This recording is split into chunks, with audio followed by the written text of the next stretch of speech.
Être hypersensible, c'est pas toujours très cool et on peut le comprendre. Mais il y a aussi des avantages à cela, surtout si on arrive à transmuter, à transcender cette hypersensibilité. Au départ, il y a toujours une émotion, quelque chose qui est ressenti à travers le corps, et quand vous avez une émotion qui s'installe, notamment quand vous êtes petit enfant au tout début de la vie, eh bien vous ne savez pas ce qui vous arrive et ça vient marquer votre structure mentale de manière très forte. Il y a donc un moment, un événement pénible, c'est le cas de la naissance par exemple, qui va générer ce qu'on appelle une blessure, la blessure de rejet, de se sentir rejeté dans la naissance, de se sentir projeté dans la vie, et donc rejeté d'un cadre totalement idéal et sécurisant que représente le ventre de la mère. On va arriver donc dans un espace d'insécurité. Il va y avoir des émotions comme la peur, éventuellement de la tristesse ou d'autres choses de ce type qui vont être ressenties et cette insécurité va imprégner en nous la croyance que le monde est dangereux, le monde est hostile.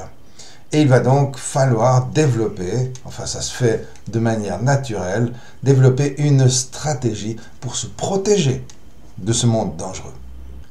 Je m'appelle Philippe Franière et je suis hypnothérapeute à Lausanne. Je pratique également à distance par vidéo.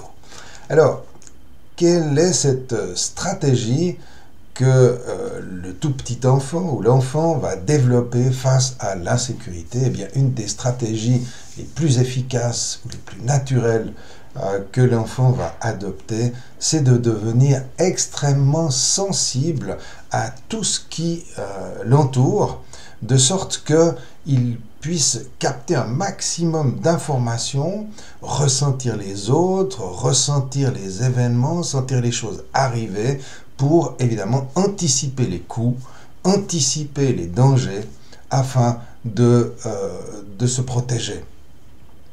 À cette sensibilité, il peut s'ajouter encore, selon le cadre, le contexte familial, un manque d'amour, de ne pas avoir véritablement été aimé, ou de ne pas s'être senti suffisamment aimé, parce qu'il y avait déjà plein d'autres enfants quand on est arrivé, par exemple, c'était mon cas.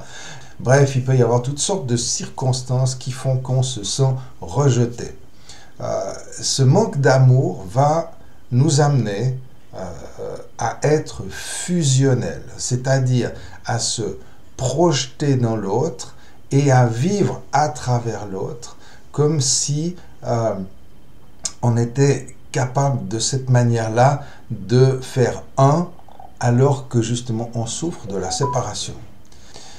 Avec l'idée d'être fusionnel, il y a aussi souvent l'idée de devenir un sauveur, sauver les autres, leur apporter ce dont ils ont besoin, ou du moins ce qu'on croit qu'ils ont besoin, de sorte qu'ils nous aiment bien et qu'ils nous renvoient l'ascenseur. Et en fait, tout ça, ce sont des choses pour attirer cet amour qui nous a manqué. Et si vraiment cette sensibilité devient trop intense, devient trop grande, on devient tellement sensible qu'on commence à souffrir de manière trop intense, et bien du coup, on remplace cette hypersensibilité par de l'insensibilité. C'est un autre cas de figure. La personne insensible est en fait une personne encore plus sensible qu'une hypersensible. Tellement sensible que cela devient insupportable, et donc elle va couper toutes les possibilités de ressentir des choses afin de ne ressentir plus rien. Alors face à cela, comment faire? Quand on est hypersensible, voire insensible, comment faire pour redevenir, récupérer une sensibilité adéquate qui correspond à la réalité et ainsi atteindre une vie paisible et sereine? Eh bien, la première chose à faire, c'est de prendre de la distance, c'est-à-dire de bien avoir conscience de soi et conscience de l'autre, bien comprendre qu'on est séparés mais ensemble. On est chacun séparés mais ensemble. Et avoir cette conscience-là permet de garder la distance juste qui va garantir qu'on continue à ressentir les choses par rapport à l'autre, mais on ne va plus en être impacté. Et c'est ça qui est très important. Ça va permettre d'être empathique, ça va permettre de développer l'intuition, on en a déjà beaucoup quand on est hypersensible, de l'intuition, une sorte d'intelligence, on parle parfois de l'intelligence du cœur, c'est-à-dire une telle faculté d'observation et d'analyse de ce qui se passe que tout est présent pour se positionner clairement dans le monde. Et c'est là qu'on observe que les hypersensibles, les anciens hypersensibles qui sont devenus des hautement sensibles, sont des personnes inspirantes pour les autres, des personnes pleines de force et de sagesse. Et c'est là qu'elles peuvent déployer toute la richesse de leur créativité. C'est ce que nous verrons dans le détail dans le prochain Café Hypnose qui aura lieu mercredi prochain, le 6 mars, de 19h à 20h30, sous le nom « L'incroyable avantage des hypersensibles ». Et c'est vrai que les hypersensibles peuvent avoir un incroyable avantage. Ça aura lieu à Lausanne en présentiel, mais aussi en ligne, sur Zoom.